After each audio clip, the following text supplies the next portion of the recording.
How's it going, people? Welcome back to the channel and welcome back to the Fourever Arsenal podcast. I didn't forget to take myself off mute this time. It's straight in, free flowing, and we welcome back Jess from She Knows Arsenal. Jess, what are you saying? You all good? I'm good. You guys are gonna have to put me on a little intro sooner rather than later since Jordan's never here. I like that. I like that. Actually, that's a good shout. I'm up for that. Yeah, I'm up for that. A lot of love in the comments, Jess. Everyone loved you on the last podcast. I'm glad it went over well. Just wait until we get some intimate, other takes that I have. Let's see if everybody still loves me, still on my side. Actually, sorry, I'm setting something up for the podcast a little bit later, and I know Turkish does a whole plan, and I'm going to come and ruin it. Okay. I'm really glad Jess is on this particular episode because I think there's a very interesting conversation around Ødegaard, who was brilliant. Let me just say that. But I know you're a massive Ødegaard fan, as am I. So I'm interested. I'm setting that up. Listen. I will fight for Ødegaard in the street. Okay, the way that people are talking about him, I was sitting up there. I was fighting on Twitter. I don't even do that anymore. Man, I'll fight for Ødegaard. I'm so glad he was good. Yeah, he was. He was very good. So you said you're so happy Jess is on this particular episode. I heard that you're so happy Jordan's not on this particular episode. It's kind of the same thing. But I just want to let people know, Jess was always meant to be on this one, but that Jordan said he can do this one, and then we said, you know what? Obviously, it makes sense. The original team we're set 11 p.m. recording time Sunday. Half an hour, 45 minutes before he messages, he says, can we do it earlier? It's, things are happening around me. It's a state of confusion. We say, all right, you know what, 10:30. We'll do it half an hour earlier. It is what it is. We come on, and he's there telling us that he can no longer do 10:30 and that we have to last minute struggle and obviously message Jess and see what she's doing after a busy day. She's had to say and now fill in for Jordan. So I don't want any hate in the comments or anything, but that's just a story for you all to know. It was meant to be the original team, but you know what? I like it too, James. Jess is back. We're here to talk. And Lee, it's coming up to 3 minutes. And why are you shaking your head? You've got some absolute front, you really have, what you've actually forgot to tell everybody is that you tried to dock a point off of him as well, Tried. Well, no, you two, I'll tell you what, you two have just joined together like at the hip, It's listen, you get an itch Turkish and he goes and scratches it. It's as simple as that, I'm not having it no more, I don't think he deserves to be Dr. Point. He's out there working and whatever, He's tried to get on the show. He's tried to do his best. It couldn't happen. And now you want to dock him points. I think it's unbelievable. The pair of you got no shame. Lee Judges, you are the PGMOL. You tried to deny me my Community Shield point, my fair Community Shield point. No, that weren't fair. That you had an issue with. But this constant, let's do this time. Actually, let's get there earlier. Actually, thanks for jumping on. But now Jess is going to cover. No, it's not flying. And by the way, I think I'm bottom of the table, so I have to take that position. No, and the point's already been deducted. I'm sorry. I get the prediction. I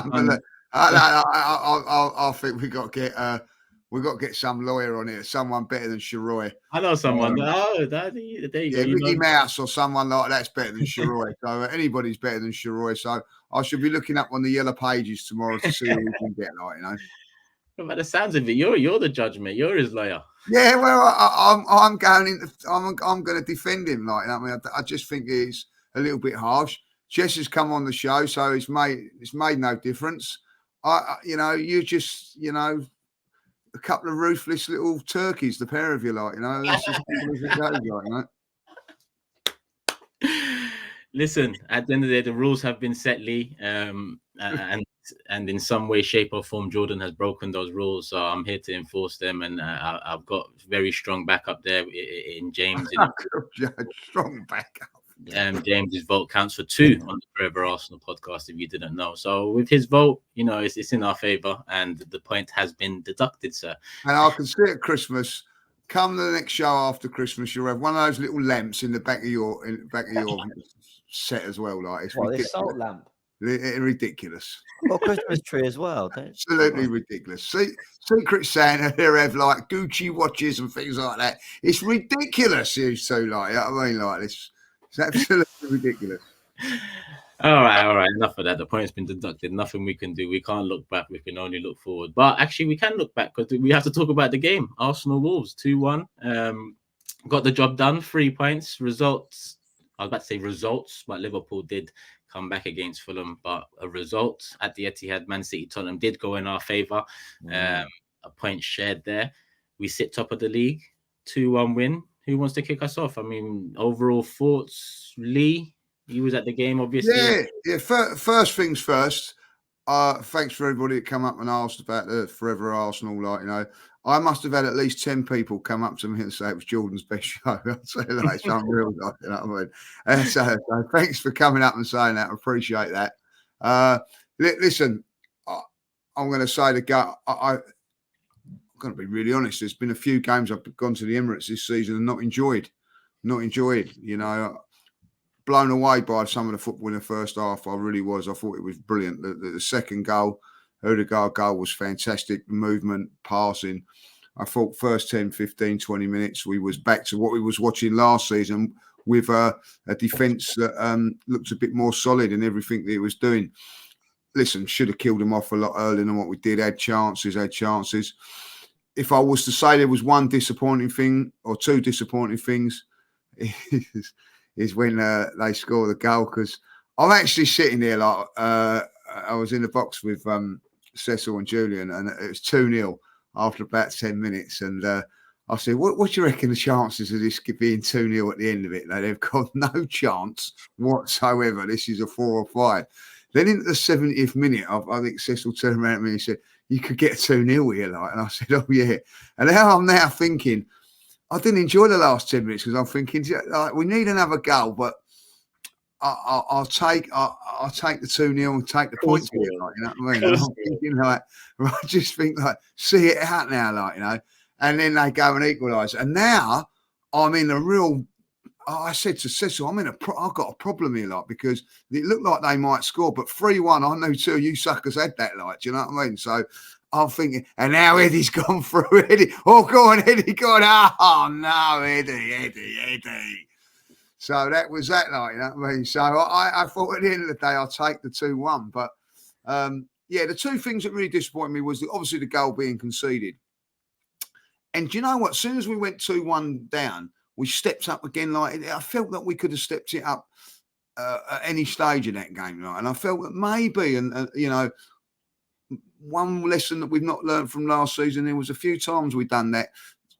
Finish a team off 3 or 4, and then, like, you can have a little bit of a relax and go, you know, go down the gears. That was the only disappointment that I had of it.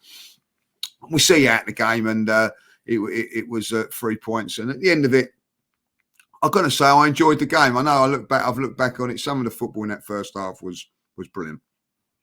Yeah, it was. And if that's what you was thinking at too, you know, imagine what I was thinking when not only Eddie missed the chance, but Trossard as well. Both of them just 1-on-1, and yeah, game, wasn't it? I don't know what they was doing, but yeah, overall, I think it's by design, this whole foot off the gas thing. I think you are right. You know, a lot of people say look at last season, but to be honest, I should have looked at the numbers before. I went live on my channel shortly before we recorded this, and I thought to myself, last season, for about 25 games, 30 games, we was defensively sound. We was defensively quite, you know, well, one of the strongest in the league, just behind Newcastle, neck and neck with Newcastle at times. It kind of all unfolded towards the end of the season. So I thought back then we had, you know, when I look back, the better balance. Our defense was solid. We wasn't leaking goals, and our attack was fluid. But that first half an hour against Wolves, that's what it reminded me of. The first goal we scored in the first 15 minutes, and we doubled up on it. 2 goals in the first 15 minutes all season. And it's nice to see we can do it as well. That's all I want to see, even if it's in pockets and moments. It's like I want to see us be able to switch it on. And kind of, you know, put it on teams, because I feel like the players are strongest to doing that overall. I mean, when you look at everyone, I think Saka still gets the numbers, but everyone else's numbers have slightly dropped off from last season. I think that's because of more control rather than, you know, going all out. Jess, you know, a lot of nodding throughout. Lee, you nodded a couple of times there.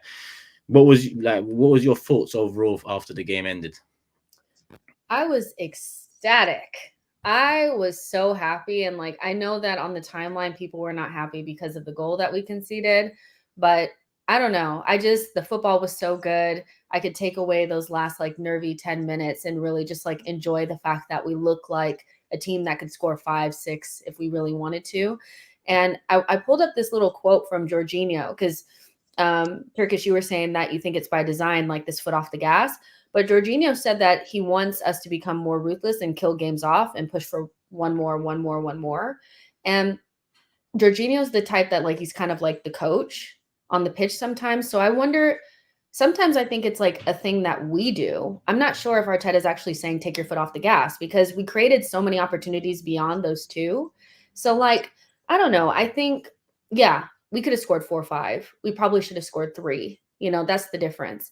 But when you look at our defense too, like our defense was good last season, but we didn't give them anything. They really didn't have anything until Zinchenko decided to have a brain fart. So I loved it. You know, it was Arsenal's newfound defense combined with the attack that we saw from last season, which is a title winning side, in my opinion. So I'm all good. I'm gravy. Now, should Raya have gone into that locker room and maybe talked to Zinchenko for taking his clean sheet? Absolutely. 100%. Like, I don't know why he continues to do that. I can name like 3 or 4 of those from just this season. And this time he got punished. Just so, that huh? Just that game he gave away. Yeah. But you think about Chelsea first like 2 minutes of the game. Yeah. Brentford when he made the block, that was after his mistake. And Fulham when we conceded the second goal, that was an unnecessary corner from his mistake. So I can name all of those. I love Zinchenko. I think he's a fantastic player, but there's just something about him where he just can't switch on in defense. I think that's probably why Timber is supposed to be here. But in the meantime, he really has to clean that up because once we get into the run-in and stuff like that, he really cannot be conceding goals like that. We really cannot. I'm pretty sure he got an earful from Rice. He did not look happy. He looked pretty upset. And yeah, if I was Raya, I'd be like, listen, that was my 7th clean sheet that you just took away. You know? Yeah. James, I mean, that Jorginho quote is interesting because the whole by design control thing is something that you kind of persuaded me to, and I agree now. But what do you make of it? Yeah, I mean, 2 things can be true, I think. Ben White hasn't been overlapping as much this season. Obviously, Tomiyasu's come in. Is that a form thing? It feels more by design. The fact that he's sort of been happy to play Tomiyasu at left back, even when Zinchenko was available, tells me that he is willing to, as great as Tomiyasu's been, he's not a ball progressor anywhere near the way Zinchenko is.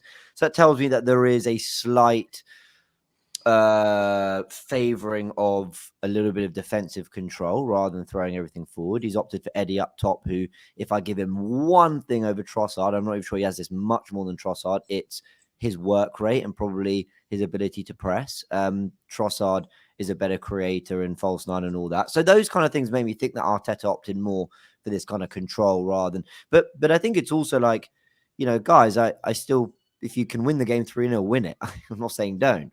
So I think, and this is like, I'm like Jess, I'm extremely positive about this performance and this win and this weekend actually. But I'm going to call it how I see it. The players totally fluffed their lines.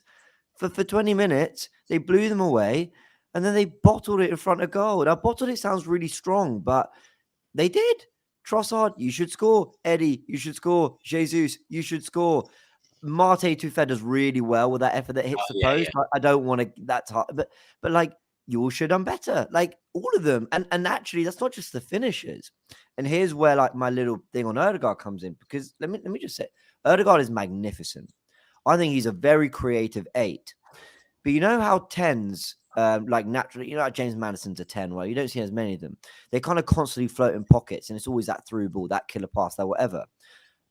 Please, everyone just hear the headline. Ødegaard was amazing. I'm saying that, and I believe it. I got a knife right here underneath the table. You better. I know. Wait, what are you trying to say? just let it land. Up to the 70th minute, he was getting his final third pass, his passing around the penalty area wrong a lot. I've looked at the pass map. It's a lot. There's a lot of red lines. Now, 2 things. Firstly, very frustrating at times. But then, as the game opened up and as it got tense, he stepped up with the big moments, the through balls, he was getting us clicking throughout the game. I'm talking the final third. In every other phase, he was magnificent. Work rate. I was frustrated up to the last 20 minutes with what he did in the final third after obviously he scored it. It sounds like I'm nitpicking, but then he came alive, which was brilliant. I've lost my train of thought. What I'm trying to say is that I felt Arsenal weren't, and then suddenly when they kind of got one back, it looked like, or as we enter that last 20 and the game stretched, because I think Gary O'Neill made 2 changes and the game opened up a little bit. Suddenly it looked like we were getting more chance, but just kept thinking, just take it and make this easy, because that was a 6-0 performance. We had a 6-0 only in the week. That was another 6-0 performance. I can think of like 9 good chances we had. Yeah. And so that's why you leave with that element of frustration. But we were brilliant, and we shouldn't feel frustrated. We should feel very happy that Arsenal got ticking again. I'm going to stick up for Odegaard here, like, you know what I mean? I thought he was brilliant in the 70 minutes. I said he was brilliant. What do you mean? No. I said he was brilliant. What I'm saying, in that last 20 minutes, the reason that his form dropped or his performance dropped is because Jesus went off. No. Sorry, Lee. Sorry, I have to cut you. I didn't know, Lee. I didn't say he got better. You're not listening. I don't know if he got better. I think like is he the one that put on the ball for Eddie? Yes, yeah. That's what. He was put the ball on one ready. But what I'm saying is in the final. Sorry, Lee. I just think our performances. I thought our performances in that last 20 minutes weren't. What I'm saying is, it did drop. It did pick up once they scored, but. I'm sorry. I'm sorry. What Eddie come on and done that on that performance was shocking. Absolutely. He just walked on there. He just strolled around. Like, absolutely strolled Why around. do you think that when he comes on? Like, am I the only one that notices, like, when he starts from the beginning, he has energy, but when he comes on, it's almost like... I watched him and I said, like, you know, like, this is it. Just come on and just work. It was that 20 minutes where you just got to come in and work, like, you know. And in the end, he had to take Odegaard off to cover it all up, like, because it was a shocking 20 minutes of work rate and effort that he put in. And he has the golden opportunity to score and he misses. I'm not criticising him for that, because I thought he's unlucky with the shot, if I'll be honest. He done everything right. He's just hit the inside of the post. But come on and work and put an effort and put a shift in, like, and there was no work rate there from him whatsoever. I thought Odegaard was good up until probably the last. I think he tired as well. I think a lot of people don't appreciate he's been out for 3 or 4 weeks, and I thought maybe he tired a little bit. But I just think when you got Jesus up there, and look how much better we've been in that. We've had all of those players playing, and I think if you look back with Odegaard over the last few weeks, he hasn't played that well because Eddie's been playing up front. And all of a sudden, they've got that ball when it goes into him, little flicks, little turns. It's just so much better when he's playing. No, I agree. It makes Odegaard look a lot better as well, like, you know. Against Burnley, we did the same thing, though. Did you guys notice that, like, when they scored, I forget who scored for them, like, Tomiyasu got rolled and then they scored. Yeah. We instantly, from like that moment, switched on and then scored the next goal. Yeah. Like, Saliba goes straight down there, scores the goal off of the corner. I do think there is, like, I think it's the players. Personally, I think once we go 2-0 up, we kind of, you know, we do this a little bit and then we start playing around, missing chances. And then once they score, then we turn it on again. I have a hard time believing Mikel is saying, you know what, just don't score anymore and just, you know, like, there's something with this team, and this is predated, like, even last season. This was like the season prior. 2 goals, and that's it. They have to figure out a way to get that third one, because if you don't get the third one, it ends up being 2-1. Do you think it's a little bit too easy? You know, like on Wednesday, the game was a bit of a stroll, wasn't it? I know we got 5-0. I felt that same thing in that first 10, 15, 20 minutes, that they thought that maybe they was going to open them up time and time again, and it didn't quite happen. I don't know. I honestly just think they messed up their chances. Like, we created enough to score 6. And when I say score 6, I mean, you're not going to take every chance. And yet I still think we should have had 6. We should have had 6 and missed chances.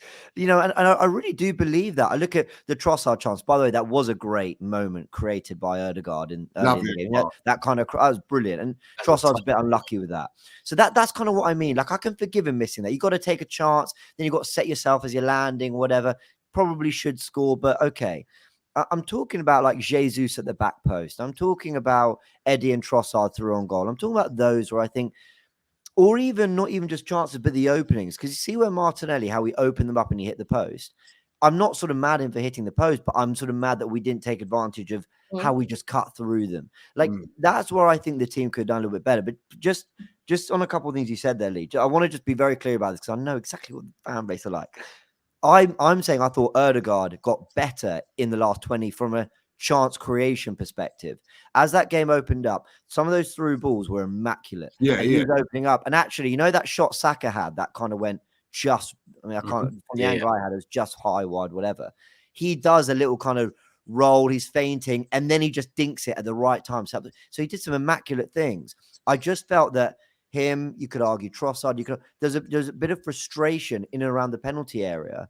And then you got things like Tomiyasu who puts in the box of Jesus. I'm thinking, can you roll that? Can you swear? There were just lots of little moments where I just thought the players could have done a bit better to get that third. On Eddie, because I do want to address this as well, I actually saw it the opposite, Lee. And I'm not really arguing because I've seen other people say what you say. So I'd love to know what you guys think.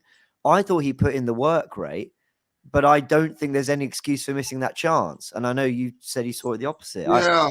I don't know. Just It's weird. from where I was watching it, there was times when we could have got out a little bit and he was jogging.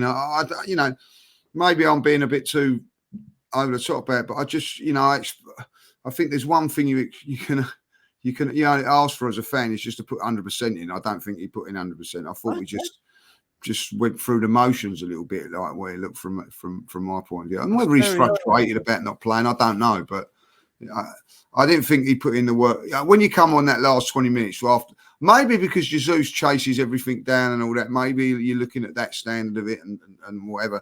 It's not the same. I don't like to criticise Eddie that much because, I don't think he is of the standard of a Jesus or whatever. But your WhatsApp group will get onto you. Yeah, well, no, they're all right, but I just think he ain't good enough, man. That's the bottom line of it. Because James wants to do it. Yeah, he ain't good enough, and it's not. Listen, I don't want to be too harsh on Eddie, but we all talked about missing chances as well. If we talk about a game in hindsight and we say, Jesus missed a chance, Eddie missed a chance, Trossard missed a chance, we're probably more surprised about the Trossard one of the three. But I was shocked by Trossard missing. Very shocked. Because he's like a clinical forward. I was like, how are you not putting that away? He had such a good performance, but I do think you take some points away from that performance because he misses that chance. So Eddie misses it. I was kind of shocked, but I was like, it's Eddie.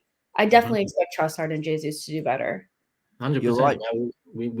That's where we need to add someone ruthless into the side as well. And at the end of the day, that upgrade comes on Eddie. Because Jesus still offers a hell of a lot. We know scoring ain't his, strong point. We knew that before he said it. That's fine. What he brings, very few strikers can bring in world football. I love it. But I also love someone that in front of goal, listen, you don't have to bag every chance, but in front of goal, they're not thinking about anything else but putting that in the back of the net.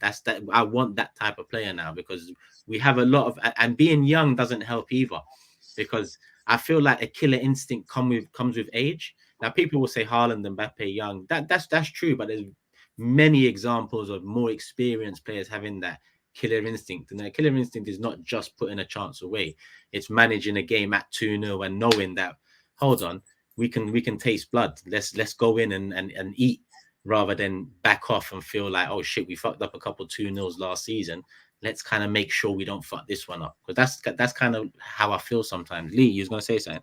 No, just look, listen, Haaland missed a sitter today. At the end of the day.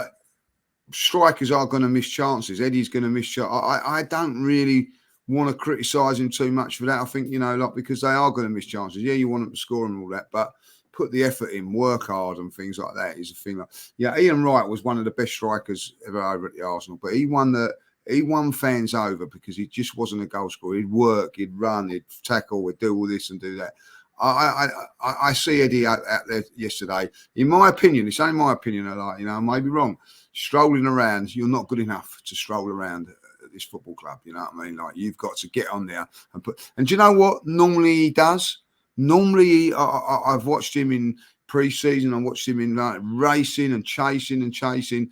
I didn't see that from him yesterday. So, and I've always said, he works hard and works hard. That to me yesterday wasn't acceptable from him. It wasn't, you know what I mean? Like, so, but as I say, like, you know, they all miss, even the great strikers miss.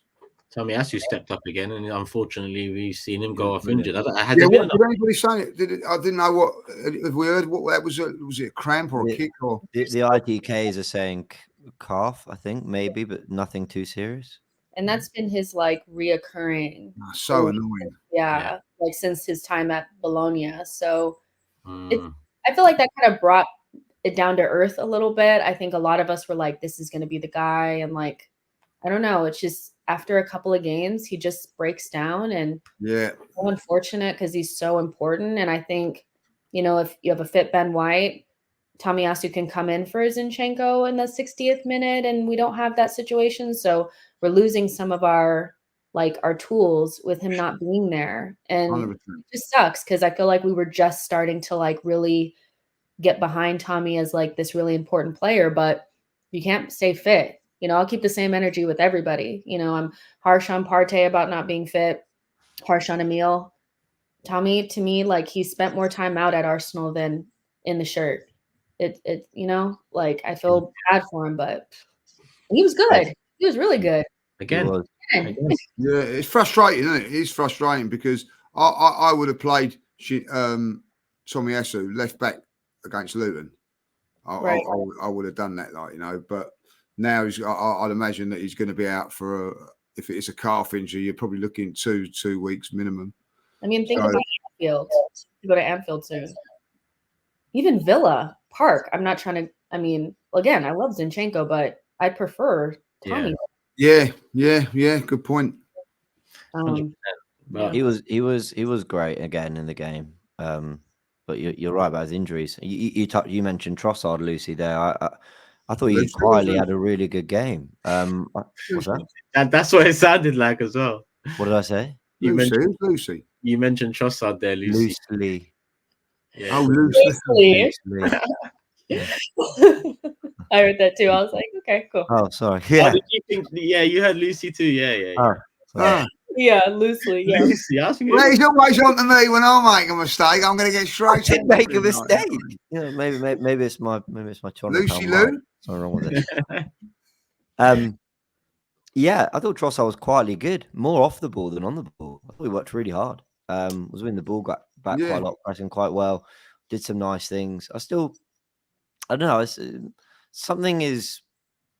I wouldn't say something's in the oven in that left eight, but there's, you know, Arteta's definitely doing some meal prep or something. I mean, it just like Trossard is slowly, maybe looking like he's getting it a bit more.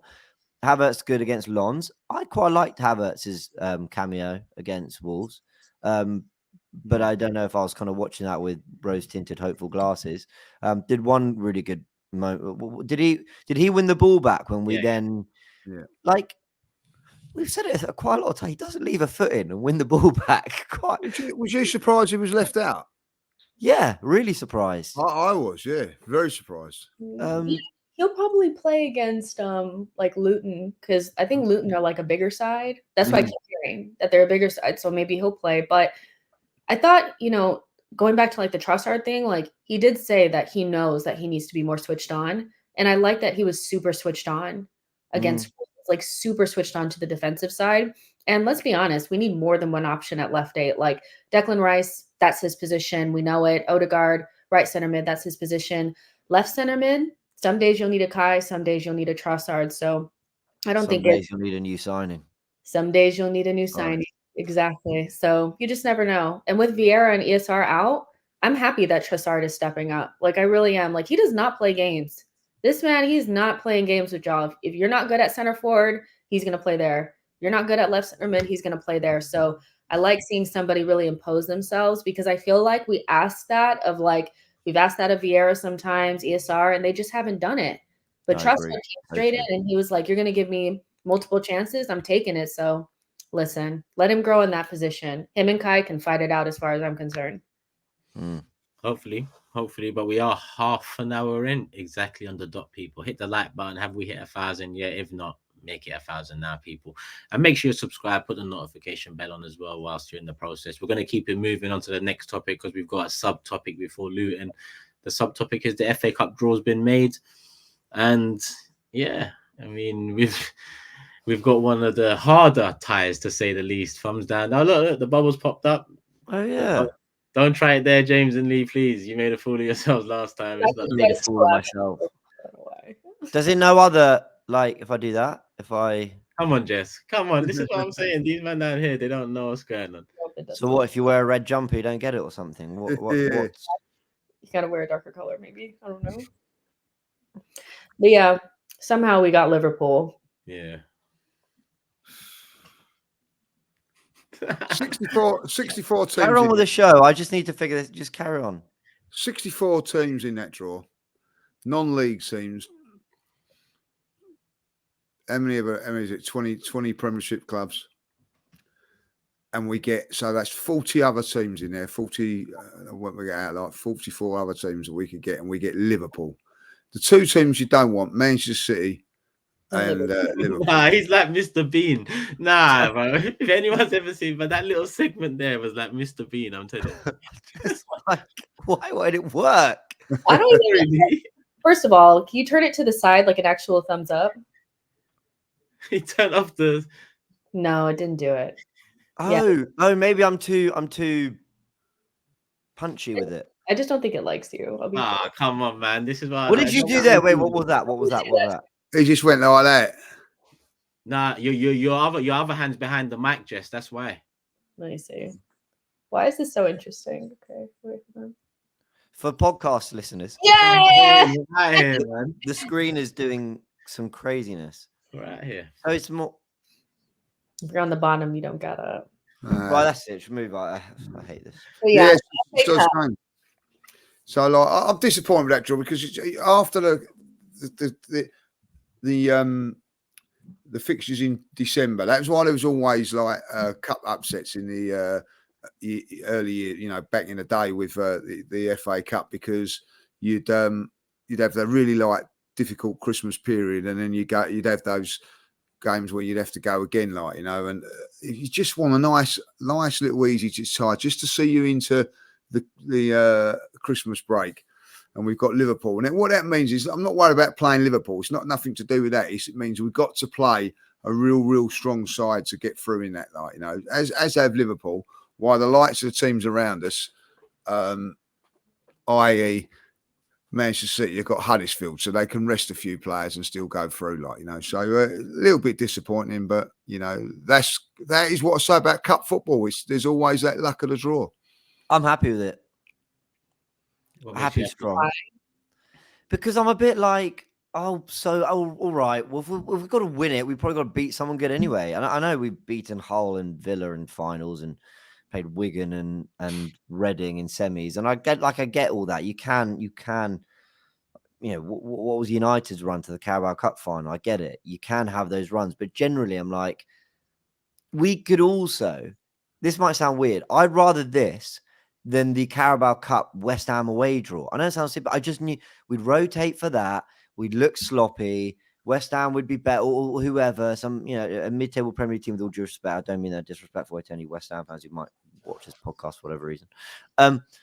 You know, I don't know. I'm like, okay, well, at least we'll go full strength. If we beat them, then we're probably second favourites to win it or something. I don't know. I'm just, got to win it. Let's beat them now. What if Mikel goes in with a similar lineup like he did against West Ham away? Then he's kind of showing us where he stands with it, which I wouldn't agree with, and then that's a different argument. Then I'll be like, why are you haven't won anything since that FA Cup in 2020? Why are you not taking it more seriously? But yeah, that's a different conversation for me. I think, I don't know. Nah, Turkish, where are you on it? We're all in agreement that we need to go stronger than we did in the Carabao Cup. Like, full strength. Yeah, it has to be, because you know, Klopp, this will be the one time that he really cares about the Carabao Cup or the FA Cup. He usually throws these and plays kids. He's not throwing these and playing kids. He's going to play everybody. The one advantage that we may have is if Salah he's going to go AFCON. Maybe he'll be gone by that time. That's the only thing I can think of. The only plus. maybe. That's a good shout. Maybe. Let me have a little look. But other than that, the end of January, isn't it?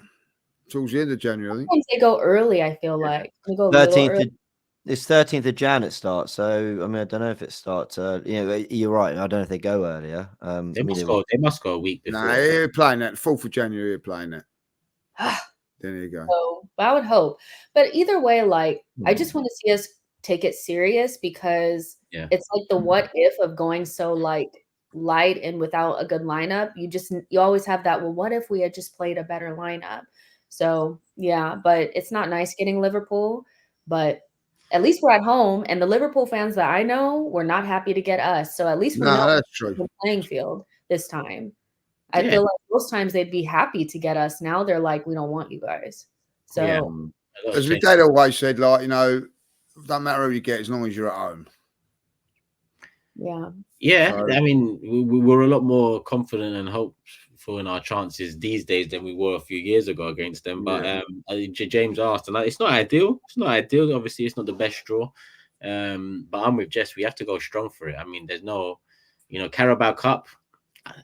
I've said it many times. I don't care too much. It is what it is. FA Cup, I care a hell of a lot. FA Cup is heritage. It's Arsenal heritage at that as well. So for me, we've got to take it serious. And listen, I'm confident about it being at home, but going out, I know going out will put more pressure on Mikel and the side in the other two competitions. And when I mean more pressure, it's going to be a hell of a lot of pressure because then the opposition fans start speaking up about, oh, what's he going to win? It has to be one of these two now. It's the 4th year, it's the 5th year, it's the 4th phase, 5th phase. All of this stuff's the pressure will intensify. We need to stay in as many competitions as possible. Near the top of the league, Champions League, we're in now in March, I think is the next fixture. Perfect. FA Cup, we've got to do it. We've got to do it. I'd be led to believe it'd definitely be on a Saturday and a Sunday, wouldn't it? Because they play in the Cup on the Tuesday or the Wednesday against West Ham, don't they? Yeah. In the Carabao Cup. So it will definitely be a Saturday or a Sunday. So it won't be on a Monday night like it was. Did we go? We went to Manchester on a Monday night. Was it? And I think we played Oxford on a Monday night as well, didn't we? So it's definitely going to be like either a Saturday or a Sunday, which is better. That suits. So we get a few extra days rest because we got as soon as that game's finished, we're on winter break, aren't we? So we get a few extra couple of days. So it's our winter break straight after. Yeah, he'll go full strength. He will. And if he doesn't, well, there's pretty much nothing I can do about it except moan. He has to. We play Wolves on the New Year's Eve, which is that a Sunday? Fulham. Sorry, Fulham. Yeah, Fulham is 2 p.m. on New Year's Eve. Yeah. And then we ain't got a midweek game. We ain't got a midweek game to the Saturday. So he should really. We ain't got a game in between then. So he should really we've got 6 days rest. I need to see the real team out there. Yeah. Got 6 days rest, and then a fifth, like a 2-week rest. So he's got to go full strength. Really, say it quietly. He's got time for a couple signings as well. So I don't know. Maybe Arsenal to play in the first couple of days of January. All I'm saying I expect us to go strong now. Then, not really on that. Diamande knocking it up to Ivan Toney, who rolls it into. I'm looking for a Palhinha. There you go. The script is written. Can I just say on the Palhinha thing, I do not want him, and my flag is firmly in the sand on that one. Terrible signing. Will not work. Sorry. On the ball, lacks a little something, maybe. Is that he's like a lesser, older version of Declan Rice. We don't need that. We need somebody who can play on the ball. Isn't that what everybody's been complaining about? Is Declan Rice doesn't do the things Thomas Partey does on the ball? Then why would we get somebody that does the same things as Declan but at a lesser quality just to sit behind him? Like, don't we need somebody that can progress the ball? Like, he's not that guy. He's not. I do think 2 centre mids are coming in the next 2 windows, and I think one will be an upgrade on Jorginho, and one will be an upgrade on Partey, or the next step to Partey. But so trust me, I am camp. Rice is a number 8. I'm there, but I mean, I can't watch what he did against Wolves and what he's done most this season and not think like maybe buy a specialist 8 and just let him sweep up. He's a one man. He's a one man midfield. Everyone else is like go run, press, do what you want. Back 4, you sit over there and let me just sweep up this whole massive area of the pitch by myself. So I don't know. Don't know what that midfielder needs to be, quite frankly, because Rice can do it all. He can do it all, yeah. Can do it all. By the way, he was outstanding again, wasn't he? He was. I'm blown away every time. I'm genuinely blown away every time I watch him. Unbelievable. Yeah. The standard for him is 8 out of 10 every game. Yeah. Every game. Every game. He's sorry, just very quickly. He did this thing like twice in this Wolves game where, like, he has no right to defend a certain ball or pass or clearance. But he has his ability to just like move his leg wherever it needs to be to then just prod the ball away. Like, and even if it's quite high and you're like, oh, that's probably gone beyond him, he'll just stab it away, and it happens to just land at an Arsenal player every single time. And you're like, wow, he's just constantly sustaining pressure, making it a nightmare for the opposition. I don't know. He's just phenomenal. We're so lucky to have him. Well, I say we're lucky. Arteta did some spent a lot. We spent a lot of money. Spent a lot. We did spend a lot. Let's talk about Luton then, because it's in the away fixture. Tuesday night. What is it? 8:15. Yeah, that nice, irrelevant, pointless time. Yeah. Why is it 8:15? There's a game on at 7:30. No, but like, why for the fans? I know it's ridiculous because every game's on, and is it? I don't know. It's on another channel, isn't it, or something, and every game's being played. Amazon, is it? Oh, yeah, Amazon Prime now. So there's a 7:30 kickoff, and then it's one at 7:30, and then we go on at 8:15. Yeah. But so what are they saying to them? Like, oh, good for you, get to watch the first half of the other game. Is that this? Yeah, you get to catch 45 minutes, not see how it ends, and then tune into Arsenal. I don't understand it. Just give fans regular times they can get home. I don't know. But anyway, whatever. 8:15 it is.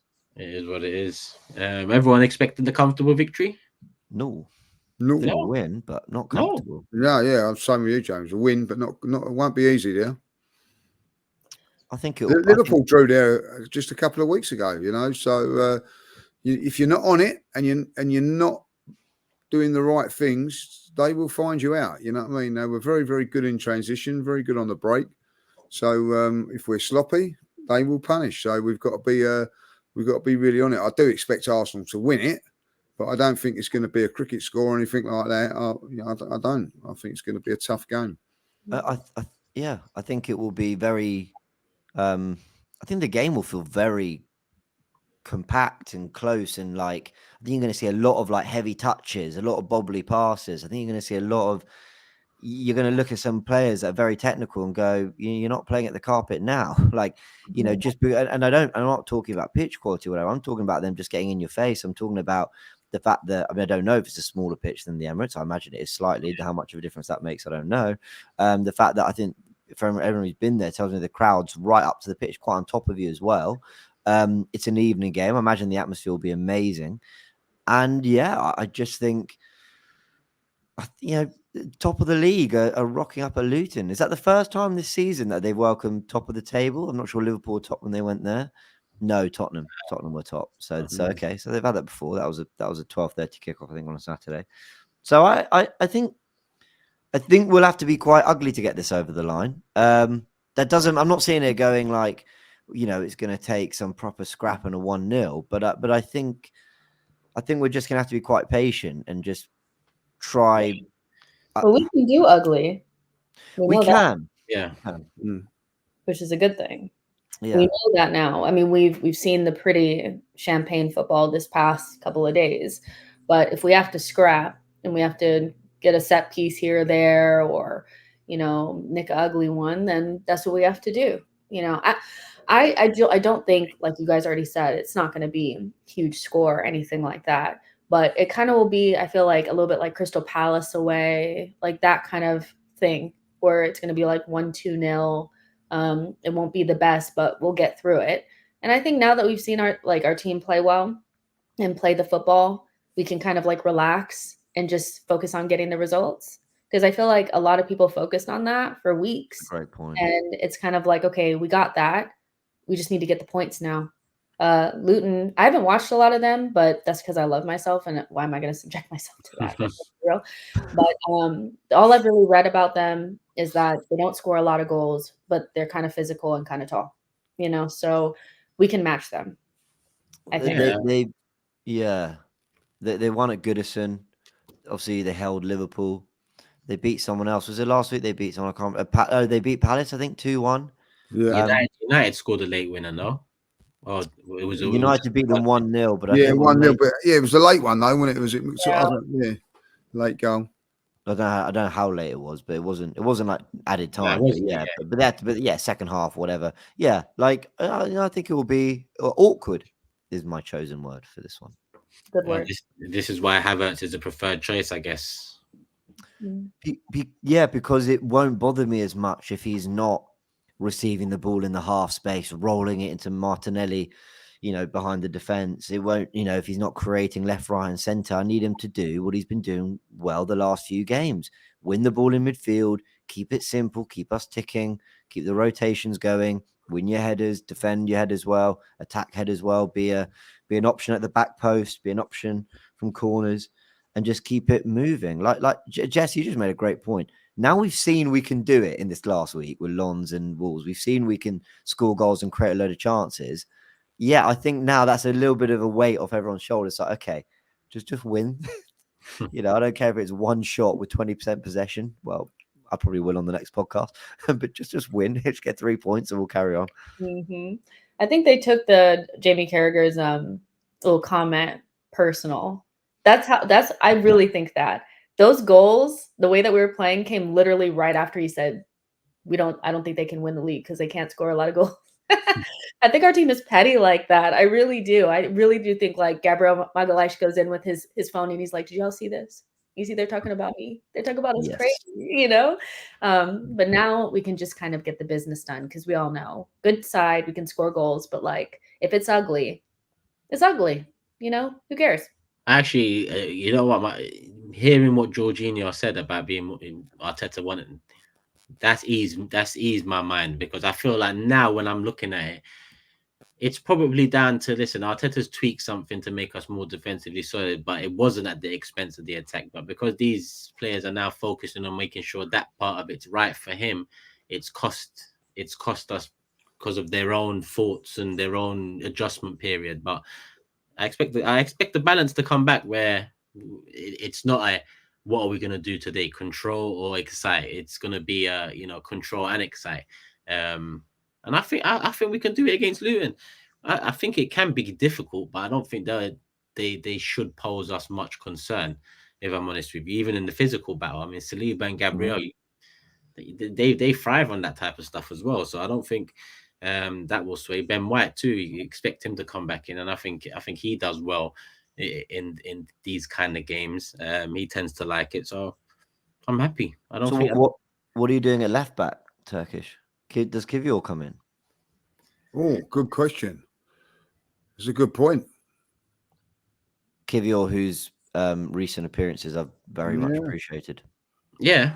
I think I'd go with that. I think but Zinchenko's done well defensively the last few games. Been. It's a tough Do you know Zinny, right? One, yeah. Is Zinny's errors, and Turkish, you opened my eyes to this, and I realized that we were debating. Do you remember whether he's an elite passer? And you said he can't be when he gives the ball away so much. And my thing was, you are right about that. But for me, he is in that he can execute certain passes that I don't think pretty much anyone in our team can, bar maybe Partey, Odegaard. There's very few. So it's interesting. I'm interested to know what maybe people in the comments think about Zinny, in terms of as a passer. But his errors have been in possession. I haven't seen him get done by a winger in a while. He wins his headers. Positioning seems good. He's quite good at covering it. He's got better at all that this season, quite significantly. I think maybe there was one moment against Wolves and Martinelli tracked back and basically dealt with it, and then the crowd went crazy because we love that kind of thing. So go on, Jess. I was just gonna say, I think after we scored that second goal, the reaction from Jesus and Zinchenko was like, they were doing all the whoo and the dancing. I just think they get a little bit I don't want to say arrogant, I'll say overconfident, and comfortable. And I think Zinchenko, like his natural inclination is to do something extra. Like against Brentford, he does this like he chests the ball down, like down on the ground and like does this little flick. I'm like, is this necessary? But like for him, it's necessary when he's feeling it.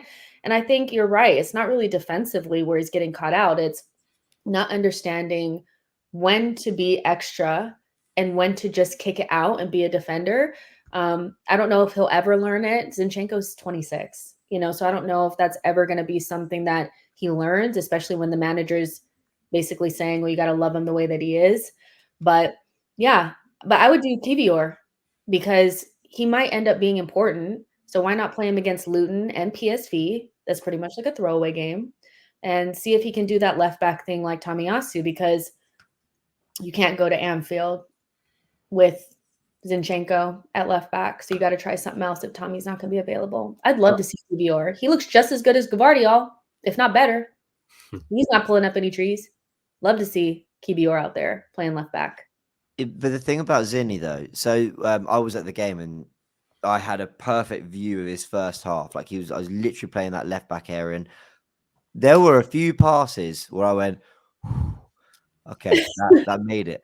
Yeah. But wow, did it open up the pitch? Like, and I was like, oh, like this is.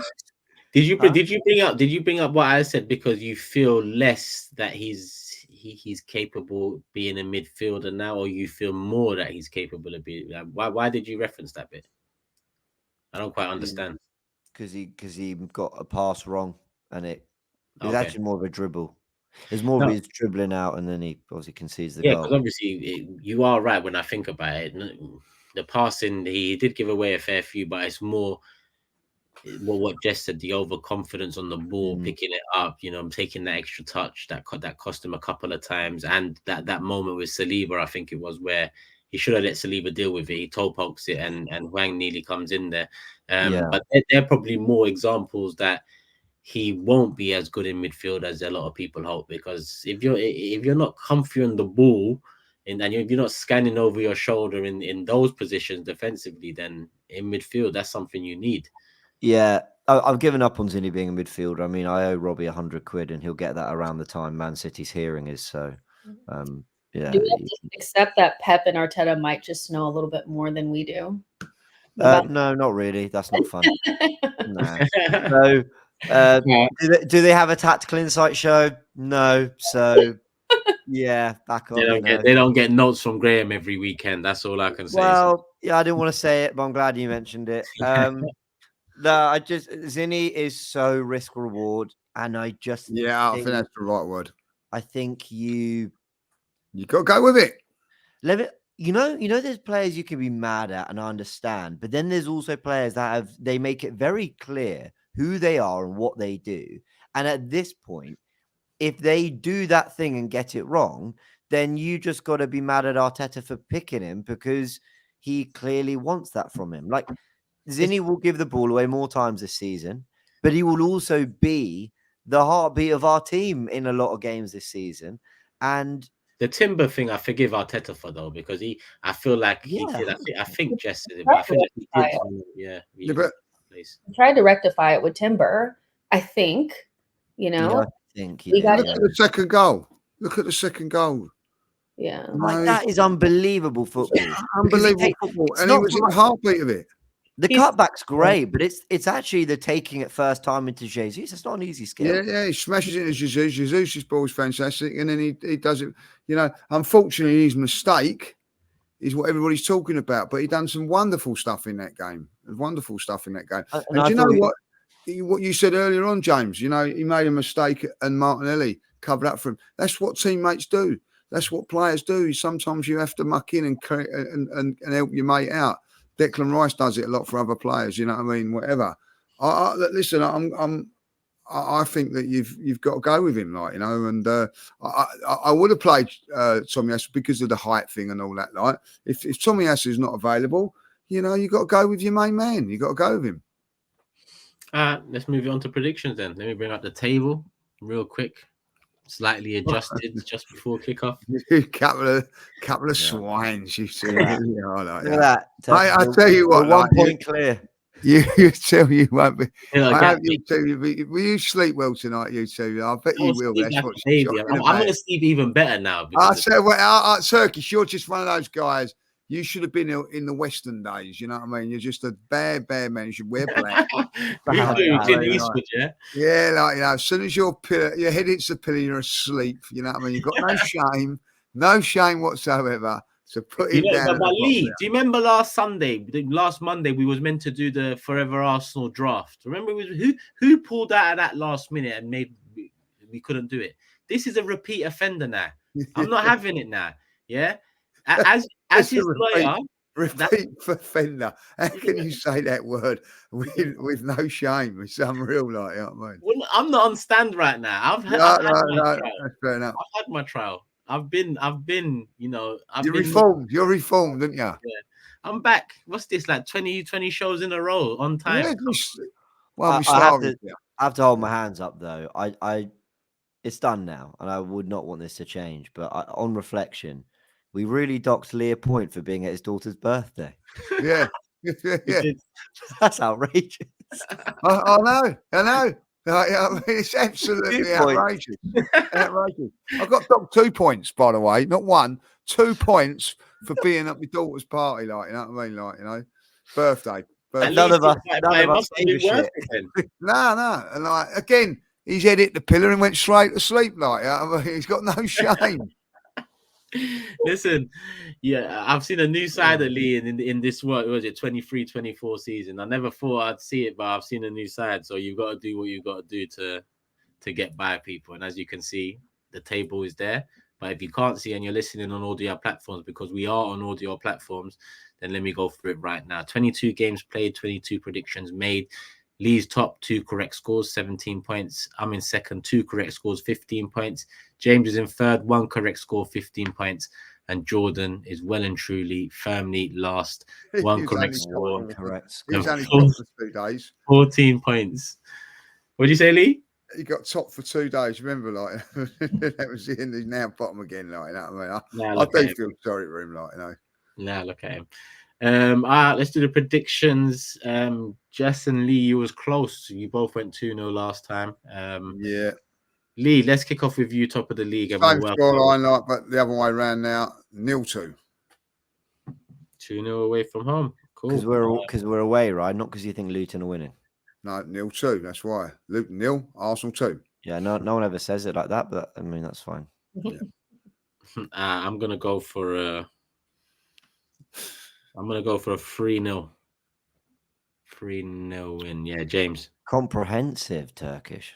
That's what you, okay. Okay. I think Luton are going to be excited to play Arsenal, and yeah. 1-0 again. I said that for Wolves, but slogfest. 1-0. Chances missed. Jesus is going to just slap one over the bar. He shouldn't. And then we'll be on the rocks for 10 minutes. Go on, Jess. Round off the predictions. 2-0 Arsenal. Nketiah brace. Let's go. Oh, Jess, I tell you why that scares me. Because he ain't starting this game. So somewhere along the line, we've got to 80 minutes 0-0. That is terrible. It did the business. Ran around just for Lee. Hard work just for Lee. I want hard work. That's all I ask. Listen, I'll take it. Eddie brace or not, I'll take a Havertz brace. Whoever wants to score, as long as we win the game. I haven't got Jordan's prediction. I did message him, but we haven't got it in. We'll put it as a pinned comment. Should we put it as a pinned comment on YouTube or something? What I'm thinking is, do you dock a point if the prediction is not in on time? Well, you should have put that. That is bad. You know what I mean? He's been on here today. He should have put his prediction in, like, you know what I mean? So, I'm going to let him off again because he is the last one, so it don't matter. But if he wasn't, there would have to be a point deducted. It don't matter. Say no more. It's true because he can watch the show tomorrow and then he can send in his prediction if he doesn't. Yeah, it don't matter. It don't matter, like, you know what I mean? But if he hasn't got it in by tomorrow, then dock him. Listen, judge, jury, executioner, I will dock him if it's not in by tomorrow. There's a reminder, people, Spotify, Apple Podcasts, Amazon Music, all of those platforms, we are available on there. Sometimes the show comes out earlier. on the audio platform. Sometimes it comes out bang on time with the YouTube, sometimes just after, but you won't know if you don't follow us on those platforms too. We're going to round it off with comments of the day. Has everyone got comments of the day ready? Yeah, I've got one. I wasn't. Yeah, we'll let you off, Jess. Like, we just docked Jordan a point. Oh, you know what? Funnily enough, on that note, because I was meant to have this clip for when Jordan was actually on the show. He's not on the show, but you just mentioned docking a point for no. Listen to this, people. Yeah, listen to this. You see, so when Jess doesn't have a comment, when she's not prepared, we let her off. But if I fuck up, it's Jordan. Jordan did up, Jordan. But Jess, friends, newcomer, Jess, Jess. She gets a blight. This is the scandalous. I thought you were my family. Fucking disgrace, man. You went all in betweeners on us. Is he all right? Listen, what Jordan needs to understand is that on this podcast, his mistakes are like when Nketiah makes mistakes. Mine are like when Trossard makes mistakes. We don't notice because we like Trossard more. Love it. That's a fair analogy, you know. There you go, Jordan. Explain for you, brother. Explain for you. We will have Jordan back soon, but I believe Jess hopefully is available for the next one. We haven't confirmed it. Has it been confirmed, Jess? No? I think. Okay. Yes. Oh, it's Wednesday, right? Because it's the day after. Yeah. All right. Don't worry. If it's confirmed, it's confirmed. I've got 2 comments then. Like, is that all right then? Yeah. Like the first one, it's just funny. Like, I thought the comments, by the way, were absolutely lovely. I loved them. They were outrageous. I love them all. You know what I mean? Damn, Jordan he's looking real fine today. He's one of them. And the other one here, Jess might not get this one, but we'll get it. Like, you know, any minute now, Jordan's gonna bring Jess in a morning coffee. Like, you know what I mean? I thought it was really funny. Like, yeah, that was clever. That's very clever today. Like, very clever. Who wants to go next? Well, it's me and you. I'll go next. Yeah. Yeah, because I've got some, but I'm just having a quick scroll again because I feel like you're gonna have mine. But go on. I've got. I don't normally do a couple, but I enjoyed these comments. They're hilarious. Let me enjoy it. This one's probably my favorite. This one's from Chris Ward. Yeah, that's the one I've got. This one is just because James, you got my sense of humor, but this one, yeah. Jess, she knows Arsenal.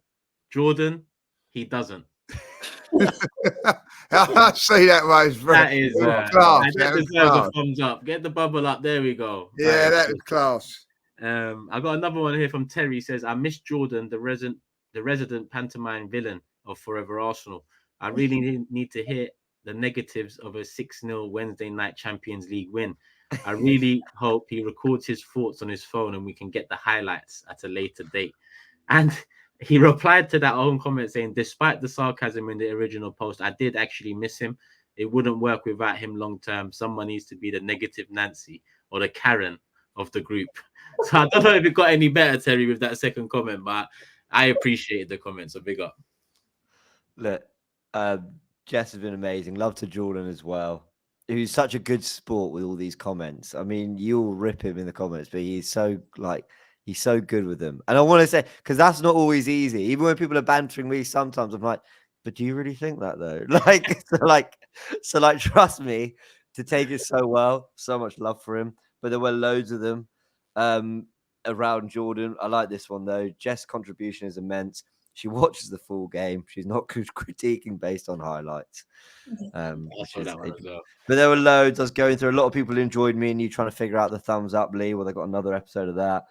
And then I was just trying to see if there are loads of good ones. If you guys want to have a good laugh, just go read through the comments of the last show if you haven't yet. There you go. And comments of the day, people, put them underneath this video because Jess is on the next one. It's already confirmed. So Jess should have a comment of the day ready for the next one. So get yours in there. We're talking Jordan a point. I'm with that. Jess, if that's the rules, I'm messaging Jess to say forget the comment of the day. I'll be honest. I will have a comment, and if people need a villain, I can definitely fill in that role for you guys. Trust. I can fill an arc. Okay. Hey, listen. Listen, I don't know if they're ready for that side, Jess. All you have to do is watch 5 minutes of the Europa League highlights and claim Kieran Tierney wasn't at his best. That's all you got to do. I couldn't believe it that day. I thought, this guy. So Jordan's a legend, man. He is. Yeah, no, he absolutely, he thoroughly is. Big up, Jordan, because I know you're watching. So you make sure you hit the like button too. Let's get it to 1,000. And we're gonna wrap it up here. 5 minutes past the hour, so we've done a little bit of overtime again, but hopefully you've enjoyed. Big up Jess. She knows Arsenal. Channel link in the description below. She'll be back on the next one as well. Before I believe Jordan then comes back, and we're gonna hold a vote to see who you guys want to see long term. The fourth member of Fourever Arsenal. But big up James. Big up Lee. Big up Jess. Love for the love people. Hit the like button and make sure you're subscribed. We're out now. Peace.